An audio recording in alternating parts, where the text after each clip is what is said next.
السلام عليكم ورحمة الله وبركاته، فيديو جديد نهار جديد معكم شيماء الدار مع فاطمة. نتمنى تكونوا بخير وعلى خير وانتم تشاهدوا معايا هذا الفيديو وما خصكم تا خير. صليوا على النبي، اللهم صل وسلم وبارك على سيدنا محمد وعلى آله وصحبه أجمعين. يوجد لكم الكيك اليومي بالطريقة، واحد الطريقة اللي مبسطة ديال الكيك، والكيك ناجح 100%. نتمنى تابعوا الفيديو من الأول حتى الآخر باش تكتشفوا على المقادير وطريقة تاع التحضير ديال هذا الكيك. راه تيجي زوين بزاف بزاف. غير ما تنساونيش من اللايك ديالكم، الله يجازيكم بالخير، الله يجازيكم بالخير. دعموني بهذاك اللايك واشتركوا في القناة، اللي أول مرة يشترك يتصالح مع قناتي وقناتكم، يعني ضغط على زر الاشتراك باش يوصلوا كل جديد مني. وتنشكركم بزاف بزاف بزاف. اول حاجه نبداو بالمول هو الاول. بالنسبه لهذا المول، يعني العبار ديالو 20 سنتيم، هذا ديال الجينواز. انا غادي ندير فيه الكيك، وانتم ديروا اي مول اللي عندكم واللي بغيتو. من بعد غادي ندهنو بالزبده، وغادي نرش عليه شويه ديال الدقيق. صافي غادي ندوز عليه شويه ديال الدقيق، وغادي ندخلوه للمجمد. علاش نديرو هاد الطريقه هادي؟ تنتفاداو الكيك ديالنا يلصق نهائيا، راه ما يلصقش. غير ديروا هاد الطريقه هادي مباشره. غادي ندخلو للمجمد، غادي ندوز باش نخلط الكيك ديالي. هنا عندي 3 ديال البيضات، ممكن ديروا غير 2 كبار، انا شويه صغار البيضات، ممكن ديروا غير 2. صافي غادي نهرس هاد البيض. دائما البيض يكون بالحراره ديال المطبخ، يعني قبل تكونوا مخرجينه من الثلاجه. بحال دابا ديري الكيكه الصباح، خرجيه من الثلاجه في الليل وحطيه، ولا غديريها في العشيه خرجيه في الصباح وخليه. صافي هنا خليت، درت واحد القبصه ديال الملح، وواحد كاس سكر سنيده بالعبار، الكاس العنبه، ساشي ديال الفاني للتنسيم الكيك، تيعطينا مذاق زوين في الكيك. مع غادي نزيد قشور حامض، يعني عطيت تواتاو بزاف، يعني الفاني مع القشور الحامض. صافي غادي نحرك مزيان مزيان الكيك باش يجيكم ناجح. يعني خدموه مزيان مع البيض والسكر، خدموه مزيان مزيان مزيان باش هذاك السكر ديالنا يذوب مزيان، ما يبقاش لينا محبب نهائيا. الا عندكم الطراب الكهربائي خدموا به، ولا ما عندكمش الطراب الكهربائي خدموا غير بالطراب اليدوي. هي داك السكر تفاداو، ما تخليوش يعني محبب وسط الخليط. الا خليتو يجينا الكيك كامل تيجينا منقط. من بعد زدت حنايا قشور حامضه، يعني حكيت هذوك القشور الفوقانيين، وغادي نزيد واحد الياغورت بالنكهه ديال الفاني. نتوما ديروا اي نكهه اللي تتبغيو. صافي غادي نحرك المزيان حتى نشري داك العناصر، وغادي نزيد باقي المكونات.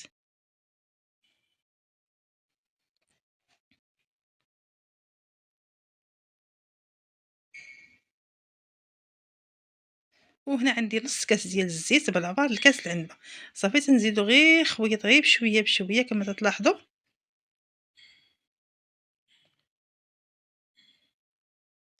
ومن بعد غادي نزيد هنايا ربع كاس ديال الماء طاب، بحال الماء اللي تكونوا تعمروا به اتاي. وحنا تنحركوا تجانسوا لنا الخليط، يعني تجانسوا لنا العناصر كاملين.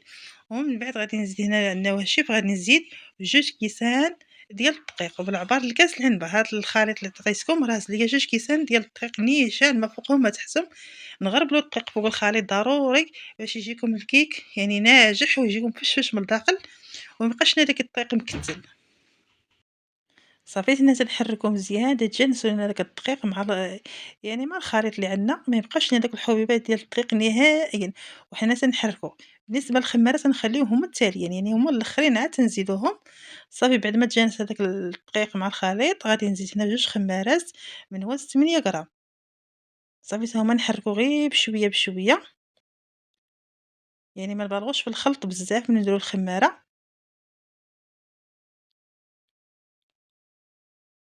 هذا هو قوام ديال الكيك كما تشوفوا معايا.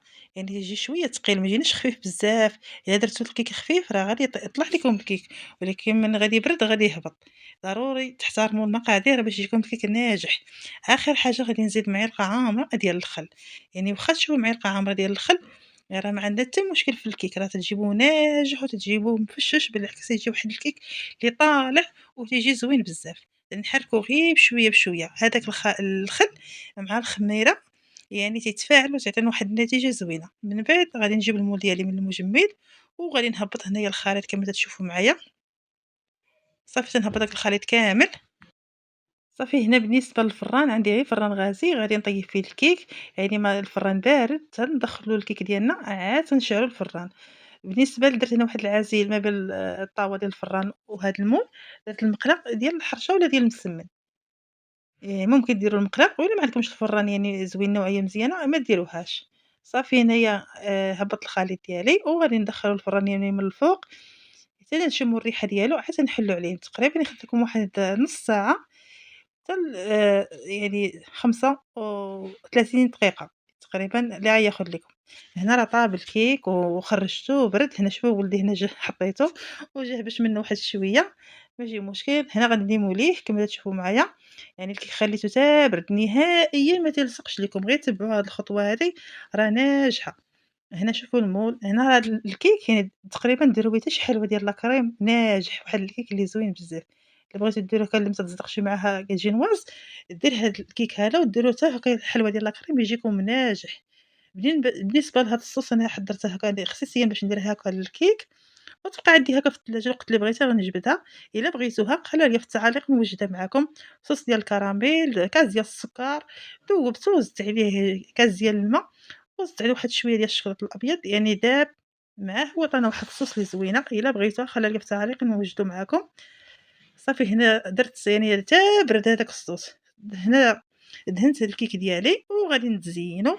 وانتم التزيين تيبقى اختياري على حسب اللي عندكم، وعلى حسب واخا ديروا غير المربى دهنوا بها الكيك ديالكم وطرشوا بأي حاجة اللي عندكم ممكن. هنايا خديت شوية ديال اللوز إيفاليا حمرته وغادي نزين به الكيك ديالي كما ذكرت معكم. اللي عندي متوفر في الدار راني خدمت به، واللي عندكم نتوما في داركم يعني خدموا به، يعني التزيين تيبقى اختياري، الأساس هو الكيك. يعني زدت واحد الحبيبة ديال الشكلاطة واحد شوية على حسب الوليدات تيبغوا الشكلاط.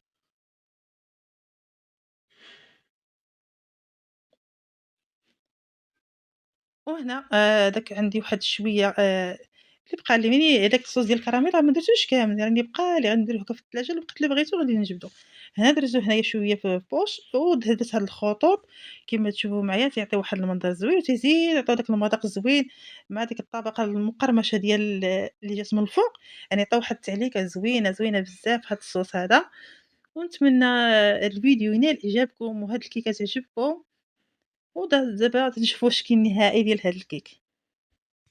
صافي هنا بعد ما كملتو الكيك ديالنا وغادي نقطع معكم طريف وتشوفوا كيفاش جا، راه تيجي رائع بزاف بزاف وتيجينا بنين بلا قياس مع النكهات اللي درنا فيه وهاد الكراميل وهاد مع درنا فيه اللوز وهاد الحبابة تاع الشوكلاط، يعني تيعطيو واحد أي حاجة زدتوها ضفتوها راه تعطي مذاق زوين.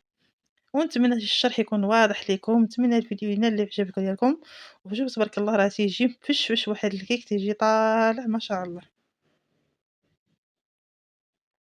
وهنا تنوريكم عن قرب يعني كما تشوفوا معايا راه تيجي فش وتيجينا مهوي من الداخل، يجينا بحال شي بونج واحد الكيك اللي زوين بزاف. نتمنى الفيديو يعجبكم هذا النهار وينال الاعجاب ديالكم. ما تبخلوش ليا غير باللايك، شجعوني باللايكات، الله يجازيكم بالخير. ونتمنى الفيديو يعجبكم بزاف وشوفوا عن قرب. راه تجي واحد الكيك اللي رائعه وتجي عاليه ما درناه في هذا المول ديال 20 سنتيم. ونتمنى الفيديو اليوم يعجبكم، خليتكم على خير، بسلام عليكم.